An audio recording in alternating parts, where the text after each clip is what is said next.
ngomong sama partner aja nggak bisa, gimana kalau nanti bikin salah sama rakyat, rakyat ya kan? Dan perubahan dan perbaikan ini bisa dititipkan kepada Pak Prabowo. Jadi Partai Demokrat tidak pernah memaksakan Mas Ahaye menjadi cawapres.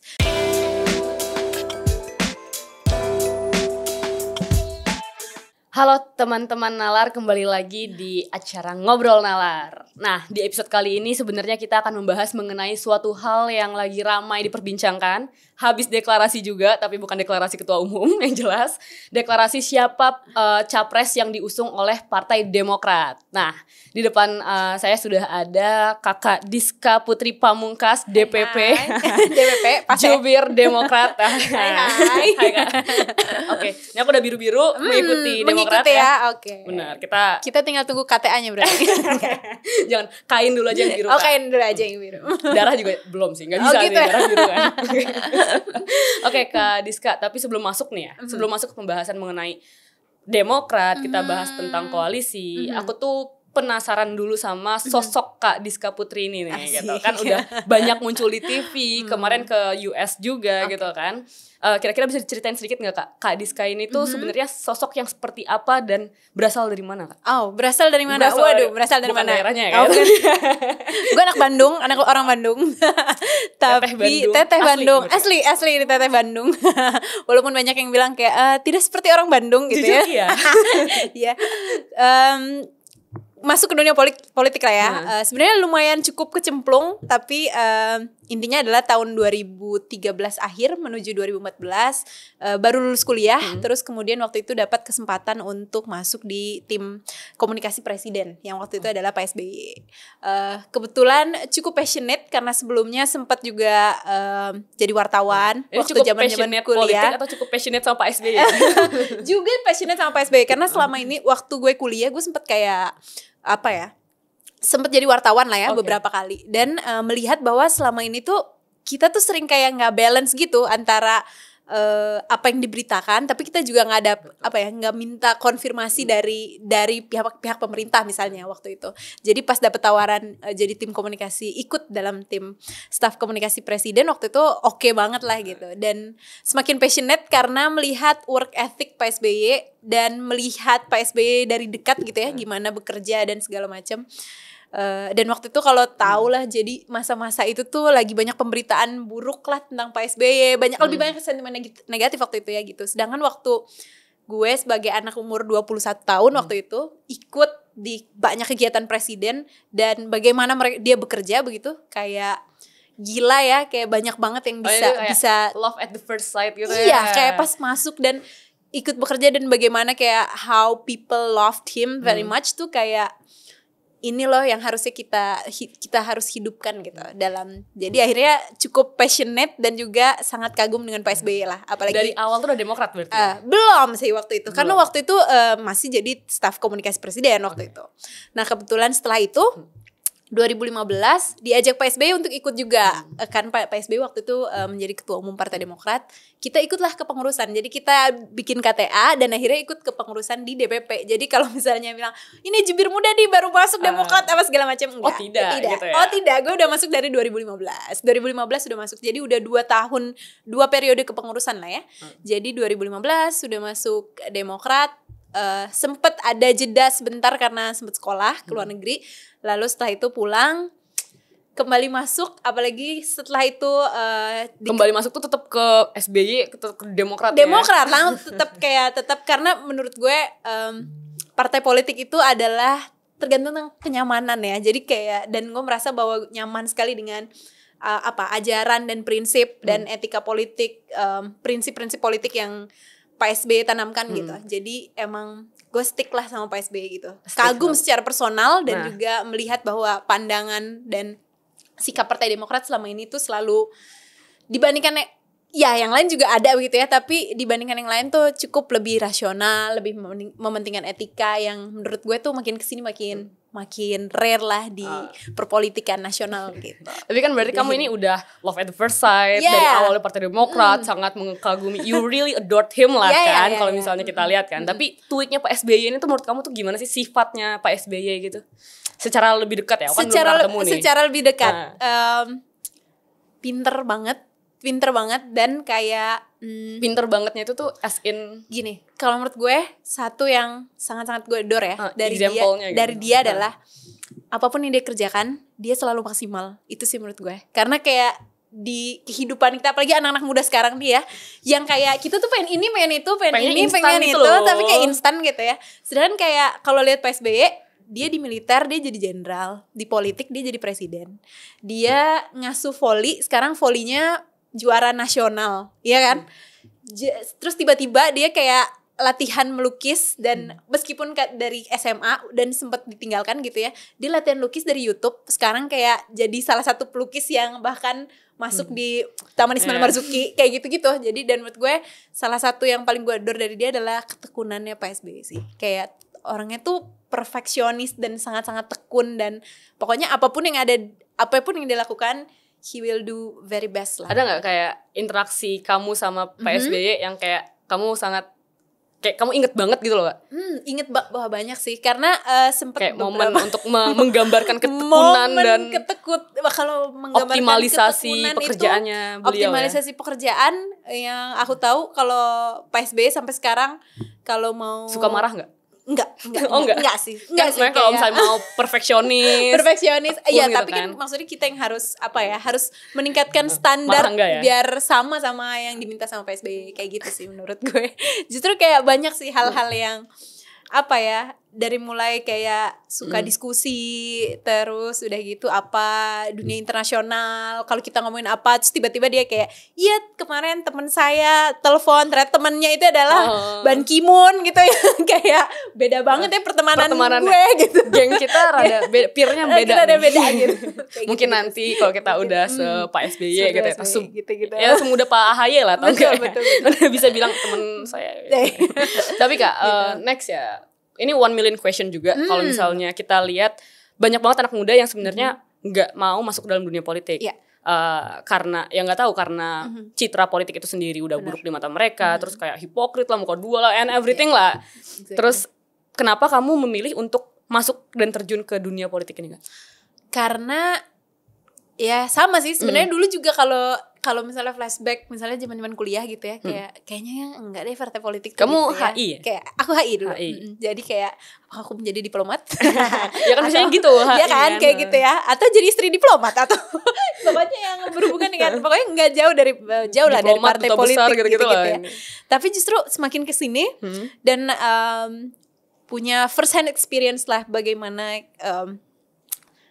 banyak banget langkah-langkah politik dan kebijakan-kebijakan politik tuh yang affecting people's life, yang bahkan kayak ini yang selalu gue bilang bahwa apapun yang kita lakukan di negeri kita tercinta ini semuanya tuh akan berhubungan dengan keputusan-keputusan politik yang diambil gitu. Jadi sebagaimanapun kita benci gitu ya, tapi if we would like to change the system then you get into it gitu. Itu kayak itu yang harus kita lakukan sih. Kayak if you want to fix the system, you have to be the part of the system. Yes, exactly. Jadi kayak ya itulah gitu. Itu alasan kamu. Gitu. Dan sekarang ada di perahu yang punya ketum partai politik yang paling muda. Salah satu yang paling muda sekarang. Sekarang udah nggak bisa. Karena sekarang nggak bisa nyebut yang paling muda. Ada yang paling muda soalnya cuman sekarang. Kayak kalau di parlemen masih ketum kita yang paling muda, Mas AHY, terus juga. Dan terasa lah utama tahun 2020 ya kita udah mulai ketua umumnya Mas AHY. Jadi aku udah berpindah lah gitu ke pengurusan. Jadi melihat sekali bagaimana transformasinya lebih lebih cepat, lebih lebih, dan dia punya idealisme yang juga sangat tinggi gitu.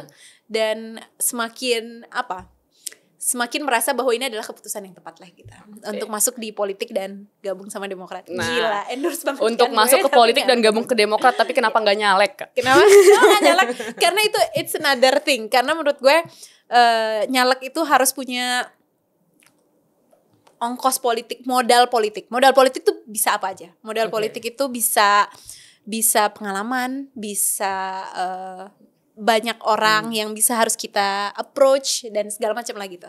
Dan itu yang masih gue bangun sampai sekarang. Jadi gue nggak mau kalau misalnya salah satu prinsip hidup adalah kalau melakukan sesuatu dan melihat dari Pak SBY kalau melakukan sesuatu tidak boleh setengah-setengah. Jadi harus kayak gue nggak mau kalau misalnya optimal, harus optimal. Gimana kalau misalnya gue jadi caleg tapi cuma numpang nama doang, atau misalnya cuma eksis di medsos doang, ya jangan gitu. Tapi jadi kayak belum.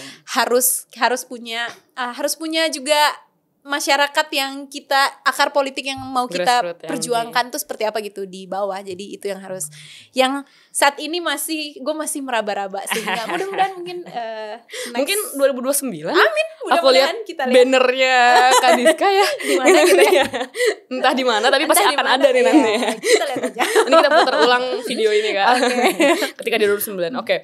Next kita aku mau masuk ke dalam pembahasan mengenai Demokrat. Oke. Gitu. Ini kan Demokrat itu udah mukodimah lah ya, sebagai mukodimah. Terus kondisi Partai Demokrat itu tuh sekarang lebih adem karena udah berada di koalisi yang sekarang. Atau sebenarnya ini masih ada perbandingan terhadap mantan, gak? Kayaknya lebih seru di koalisi yang lama nih daripada yang sekarang gitu. Lebih seru yang mana? Gini, lebih seru ya? Masalah mantan ya. Ini kalau misalnya pasti orang-orang ini di sini yang nonton pasti relate ya. Kalau mantan tuh ada dua biasanya. Ada mantan yang kayak kalau lo ingat, lo langsung kayak oh ya oke, ya nggak apa-apa gitu, seneng gitu. Ada yang kayak udah bener gue tinggalin. Nah, kayaknya kalau yang mantan di politik ini yang kedua itu, yang kayak Enggak, atau opsi ketiga yang nggak diakuin. Yang nggak diakuin, bisa juga kan. Pokoknya semakin kayak menjauh, distant dari mantan yang itu, lebih baik lah gitu. Semakin kayak udah bener nih keputusan gitu. Tapi bener keputusan, iya kira-kira kayak gitu. Gimana? Lebih enak di koalisi yang sekarang tapi? Gini, kita nggak bisa membandingkan as in kayak, karena kan misalnya kamu udah punya pacar baru nih, karena udah kan pasti ada kayak kan nggak boleh dulu mantan gue kalau pacar nggak boleh dikomer-komer loh, pasti ada kan. Kalau pacar tuh nggak boleh dikomer-komer. Nggak boleh. Tapi maksudnya kalau kedekatan udah jelas. Maksudnya kita sama Pak Prabowo sudah beberapa kali ya, 2019 kemarin juga kita sama Pak Prabowo begitu. Jadi dan kalau kedekatan secara personal juga begitu ya. Tapi kan kalau misalnya lihat komunikasi yang dibangun sama Mas AHY dari tahun 2020 tuh kita bikin namanya silaturahmi 360 disebutnya. Jadi silaturahmi kemana-mana. Nah, jadi kalau silaturahmi 360 ini kita membuka komunikasi dengan banyak orang. Dan alhamdulillahnya kita selalu Mas AHY lah ya, terutama selalu diberikan tempat yang baik dan disambut dengan baik gitu. Termasuk juga misalnya kita tahu lah beberapa bulan sebelum ini juga kita tahu kita sempat ketemu dengan PDIP misalnya gitu, sama Mbak Puan. Yang kalau kita bedanya adalah kalau kita bertemu dan komunikasi dengan partai politik lain, kita selalu bilang-bilang gitu, enggak di belakang lah gitu intinya ya. Jadi itu bedanya kan. Ya kan di koalisi perubahan, di koalisinya Pak Anies waktu itu juga bareng sama Demokrat gitu. Kan Demokrat emang nggak disambut dengan baik? Disambut dengan baik, tapi kita tahu lah maksudnya apa yang terjadi saat ini. Kayaknya udah nggak perlu dijelasin lagi lah gitu. Tapi selingkuh ya? Apa? Selingkuh. Biarkan rakyat yang menilai. Gue nggak bisa ngomong karena kita harus sudah disuruh move on sama ketum. Jadi biarkanlah rakyat yang menilai bentuk seperti apa itu kan. Kalau misalnya bukan bukan mengkhianati, tapi tapi kan diomongin itu adalah bentuk pengkhianatan. Ya, tapi itulah kenyataannya gitu. Bahwa ada kesepakatan politik di belakang yang kemudian kita harus memilih untuk bergabung atau tidak gitu kan. Sedangkan harusnya kan prinsip koalisi itu harus berdasarkan prinsip kesetaraan gitu. Dan kita melihat bahwa etika politik itu yang nggak dibangun gitu. Kalau lihat penjelasannya Bapak yang satu itu kan juga kayak gitu kan, bahwa pilihannya adalah bicara dulu baru bicara dulu baru mendeklarasikan ya. Berbicara dulu baru mengambil kesepakatan, atau bersepakat dulu baru bicara dengan yang sudah ada. Lalu kemudian yang dilakukan adalah bersepakat dulu baru bicara dengan yang sudah ada. Mungkin jadi minta maaf lebih gampang daripada minta izin. Nah, itu juga. Oke, tapi kalau dari grassroots gimana Kak? Kayak kan ini let's say ya Demokrat itu udah dari ternyata Pak Anies gitu kan. Terus mungkin banyak juga grassroots di Demokrat yang udah setuju dengan pilihan Demokrat tersebut untuk mendeklarasikan Pak Anies sebagai capres gitu kan. Tapi karena ada satu dan lain hal akhirnya harus ke Pak Prabowo gitu. Apakah grassroots sebenarnya juga ada pergolakan atau udah mendukung aja? Ini justru yang menarik ya.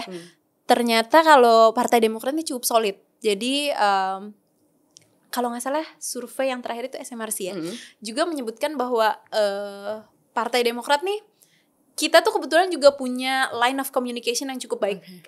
Utamanya setelah Mas Ahaye nih sangat-sangat ketua umum parpol yang selalu deket sama kader-kader di daerah. Jadi kalau ada apapun yang terjadi, dinamika politik apapun yang terjadi, kita selalu ada commander's call. Kita selalu ada komunikasi, semua ketua DPD, semua ketua DPC untuk datang. Dan dia yang akan, Mas Ahaye yang akan berkomunikasi langsung dengan mereka dan menjelaskan apa nih duduk perkaranya, dinamika politiknya seperti apa, dan juga mendengar apa yang mereka mau gitu kira-kira. Jadi ketika kejadian itu terjadi, dan setelah itu Mas Ahaye melakukan commander's call dan kita menjelaskan line of communication-nya seperti apa yang terjadi, ya sebagai kader yang rasional dan juga simpatisan Demokrat yang rasional, pastilah nggak mau kalau misalnya partainya dikhianati dan disakiti lah gitu ya kira-kira. Jadi akhirnya, dan itu langsung terkonversi pada capres lain lah gitu, dan utamanya ternyata Pak Prabowo yang saat ini kita dukung gitu. Jadi nggak ada yang kayak saya maunya Pak Anies, kalau nggak saya keluar dari Demokrat gitu. Ya maksudnya gini, maksudnya nggak ada sih. Kalau keluar dari Demokrat kayaknya nggak ada, karena semuanya line of communication-nya baik gitu. Kalau misalnya simpatisan, tapi namanya bagus, commander's call. Iya, namanya commander's call. Kayak itu Mas Ahaye banget tuh kan, commander's call. Jadi kita menyebutnya commander's call. Itu yang suka dilakukan sama Mas Ahaye kalau misalnya ada dinamika politik, ataupun ada pokoknya apapun lah dinamika di DPP di pusat yang harus diketahui oleh seluruh elit partai politik di seluruh Indonesia. Dia selalu melakukan commander's call gitu. Jadi ya itulah kira-kira kayak gitu. Tapi aku juga kepo sama bagaimana kronologinya sih Kak. Jadi aku tuh ini malam-malam kalau nggak salah ya, surat press release yang Demokrat itu kan yang mengatakan bahwa adanya pengkhianatan di koalisi perubahan gitu kan. Itu kaget kan. Wah, ini forwarded many times nih di WhatsApp kan.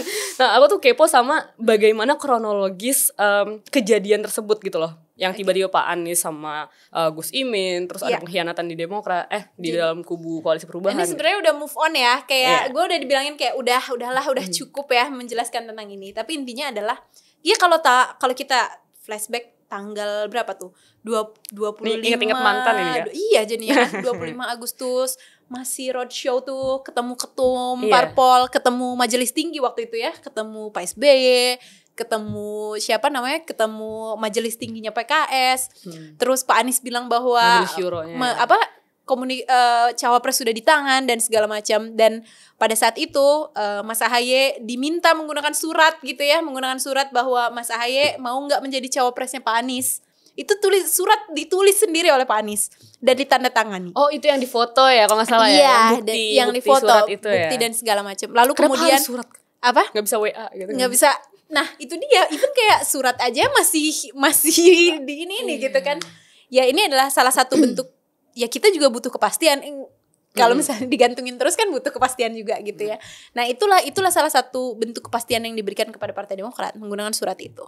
Lalu kemudian dalam waktu beberapa hari kemudian tim 8-nya Partai Demokrat diberitahu, bahkan nggak langsung Pak Anies ke Mas Ahaye ya. Padahal selama ini yang saya tahu mereka sangat-sangat kontak-kontakan lewat WA dan segala macam gitu lah ya, chat-chatan gitu. Tapi kemudian pada saat itu justru harus ada messenger yang menyampaikan kepada Pak Ahaye gitu, kepada Mas Ahaye. Justru tim 8 Partai Demokrat yang diminta untuk memberitahu Mas Ahaye bahwa ada kesepakatan baru, bahwa sekarang PKB bergabung dan kemudian Caimin yang menjadi cawapres. Dan kita tidak ada ruang untuk diskusi. Padahal selama ini prinsipnya adalah kalau ada yang mau didiskusikan, partai lain yang mau masuk itu boleh, tapi apakah cawapresnya langsung? Ya kan enggak. Maksudnya ini, kita misalnya geng bertiga, terus udah tahu mau trip kemana, terus kemudian ada satu orang yang datang terus kayak ya udah deh, kita ganti ya tripnya jadi ke mana, ke sini gitu. Tapi kayak nggak ada lu bilang gue atau bilang teman-teman di sini, ya udah ikut aja, kan nggak mungkin kayak gitu. Sedangkan selama ini kita udah punya kesepakatan yang udah kita berikan, udah kita keep bareng-bareng gitu. Kayak itu sih, itu biarkan rakyat yang menilai, walaupun misalnya ini nggak violating misalnya aturan atau apa, tapi ini kan violating ethics ya, maksudnya sebagai seorang pemimpin tuh harus punya etika lah, nggak sih, kayak jangan ngomong sama partner aja nggak bisa, gimana kalau nanti bikin salah sama rakyat ya kan, kayak gitu sih menurut gue. Tapi kenapa Demokrat ini kan dengan keras ya, maksudnya langsung out gitu, karena ya kita juga tahu misalnya AHY juga didorong sebagai wapresnya lah, wakil presidennya di Pak Anies gitu kan. Tapi kenapa Demokrat itu langsung out, PKS bisa bertahan? Ya karena kita merasa bahwa secara etika politik ini udah nggak bagus.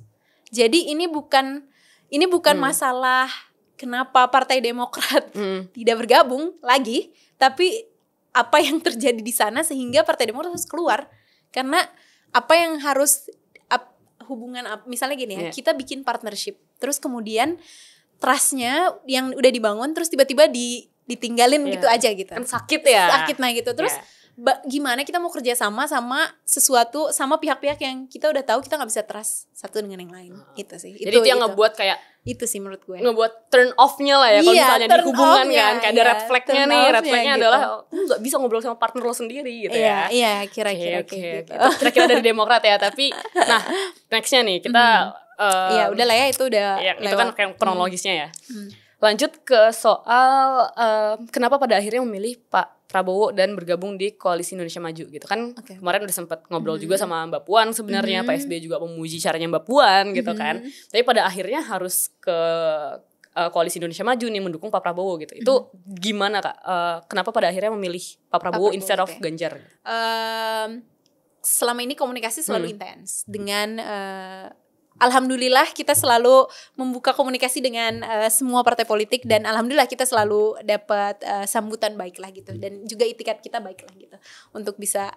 Tapi tentu pada akhirnya kita juga punya timeline, karena kita juga nggak bisa kayak seperti layangan putus misalnya begitu ya, lama untuk menentukan arah politik kemana. Itu juga salah satunya. Terus yang kedua, ya selama ini komunikasinya mungkin lebih intens dengan Pak Prabowo karena komunikasi, karena secara emosional mungkin secara kedekatan kita sudah jauh lebih terbangun lah gitu ya. Meskipun saat ini kita tahu bahwa hubungannya Mbak Puan dan Mas AHY juga sangat baik gitu. Even ketika Mas AHY tidak jadi bergabung, kita juga pamit sama Mbak Puan gitu. Dan menurut gue itu adalah salah satu etika politik yang baik. Jadi kayak even belum menjanjikan apa-apapun, kita haruslah kulonuon dan segala macam gitu. Dan etika politik yang kayak gitulah gitu. Jadi ya itu yang terjadi karena Pak Prabowo komunikasinya lebih intens, lalu kemudian lebih intens daripada ngobrol sama Mbak Puan lah gitu ya.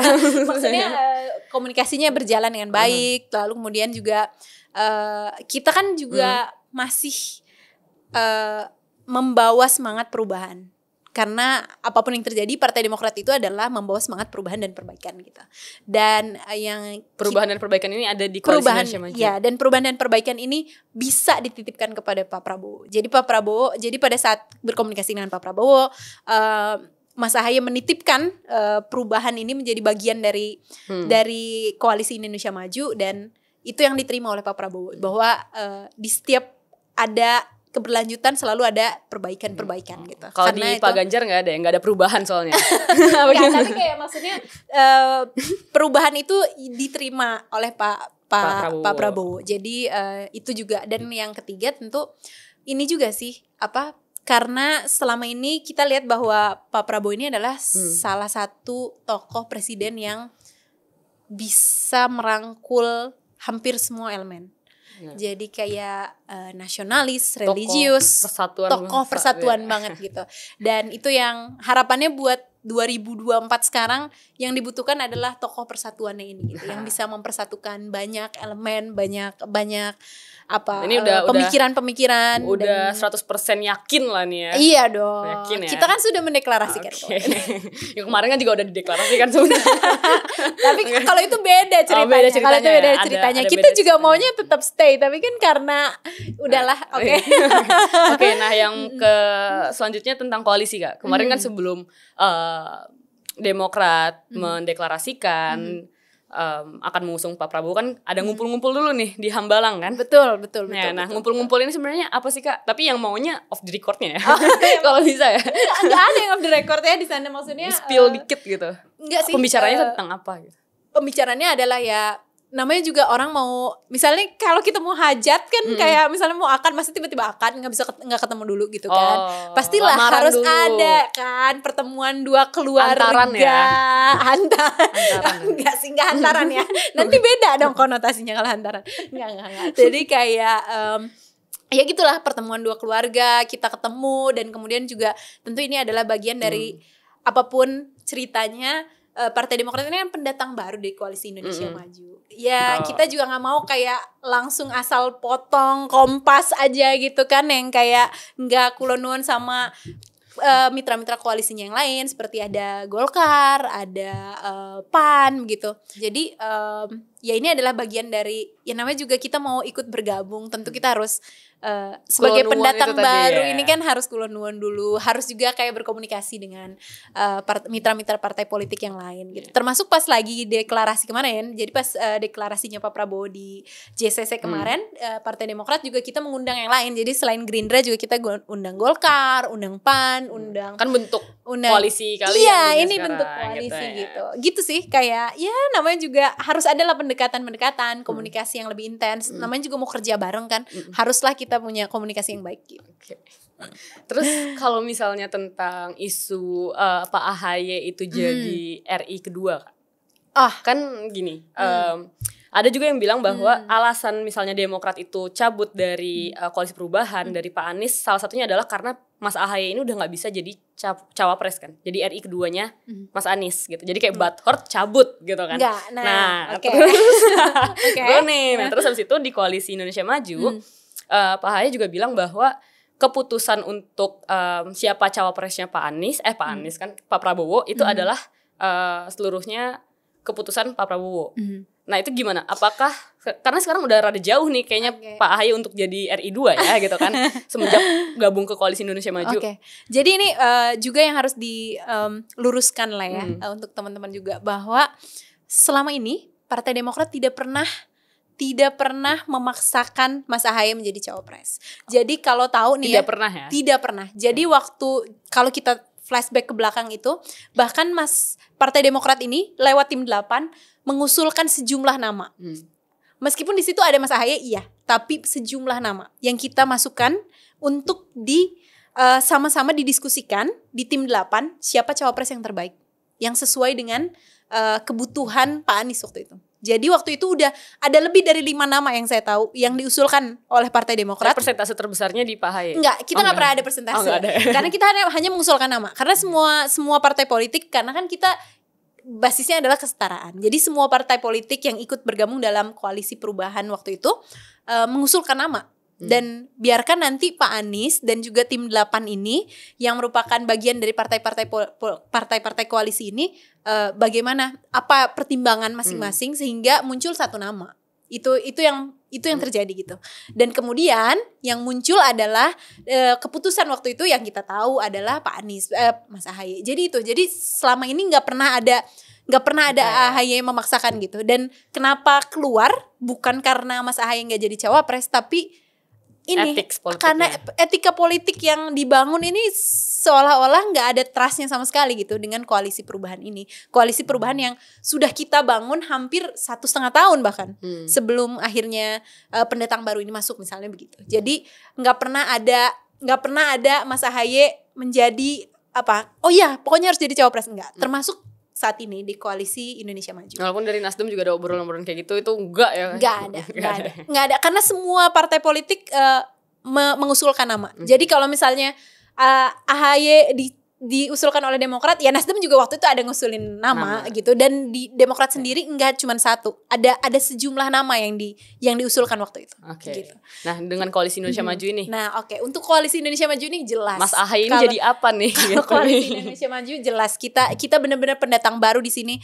Jadi kita benar-benar pokoknya mendukung seluruh keputusannya Pak Prabowo gitu. Karena tentu kalau kita nih ya, apapun yang terjadi dalam membangun bangsa ini kan kita nggak mau nanti capres kita cuman menang, tapi nggak mau cuman jadi capres yang berhasil, tapi harus jadi presiden yang berhasil juga gitu. Dan presiden yang berhasil itu harus punya partner yang oke, yang sesuai dengan chemistry-nya dia dan segala macam. Jadi itu masih sama, itu prinsip kita. Jadi kita full menyerahkan semuanya pada Pak Prabowo. Sama jadi dari awal nggak ada target nih Pak Ahaye mau ada posisi apa gitu. Nggak ada. Selama ya, pokoknya ada RI2 tapi kita jadi fokus menteri itu juga enggak. Sekarang kita fokus dulu untuk Pak Prabowo menang gitu aja kalau gitu kita aja, sekarang. Ya? Jadi sekarang fokusnya adalah kita mendukung terus Pak Prabowo, Partai Demokrat mendukung Pak Prabowo untuk jadi presiden 2024. Mudah-mudahan waktunya.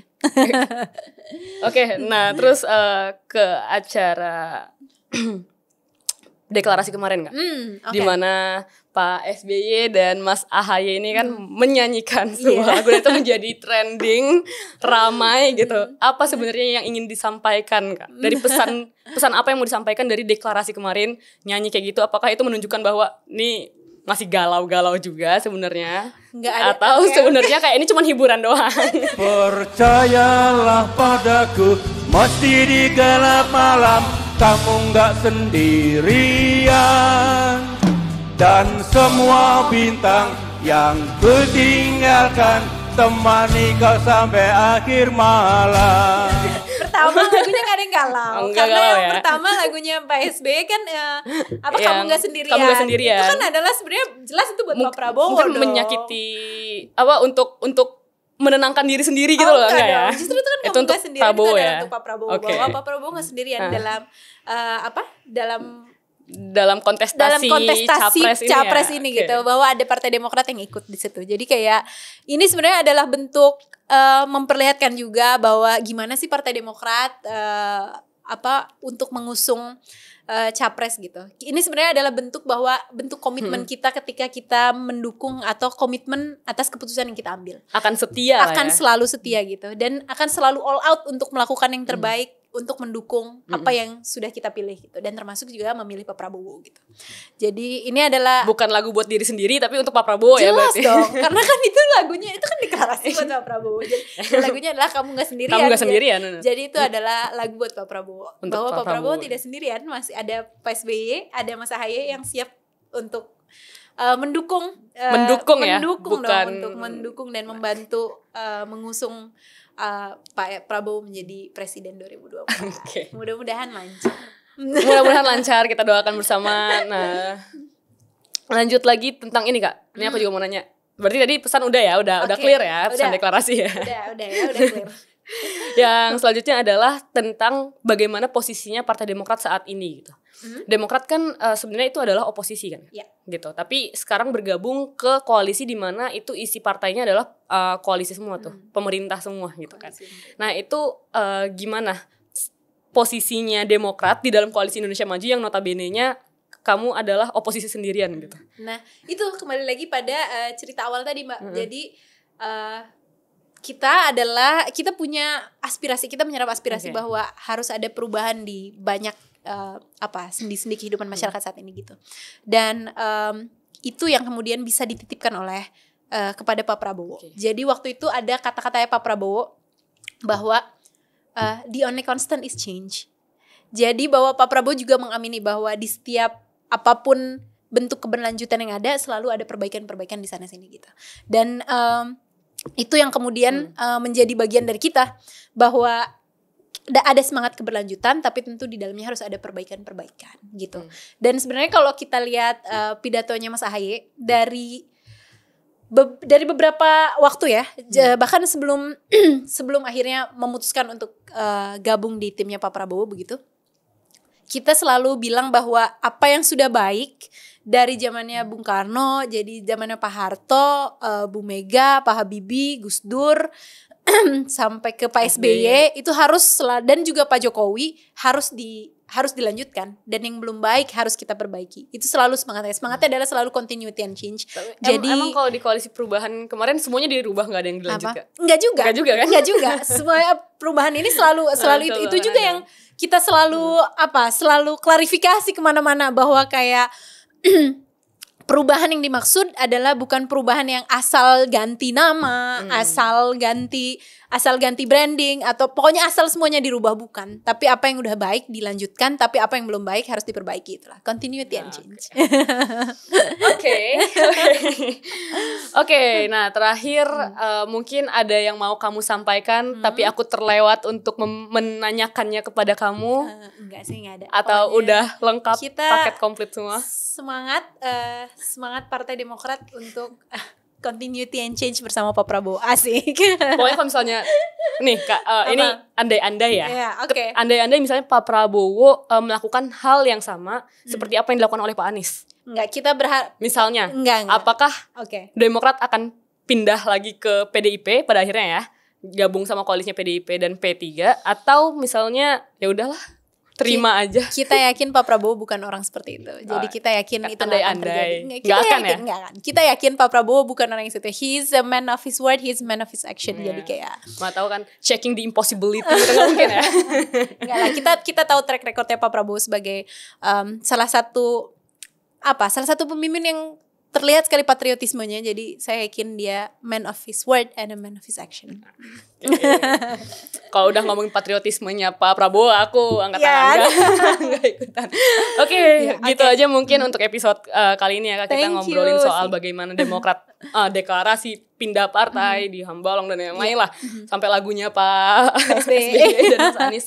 Menurut teman-teman gimana? Apakah langkah Demokrat untuk bergabung di Koalisi Indonesia Maju itu menjadi suatu hal yang tepat, atau justru kayaknya lebih fit in di Koalisi Perubahan kemarin gitu? Komen di kolom komentar dan sampai jumpa di episode berikutnya. Bye bye. Thank you.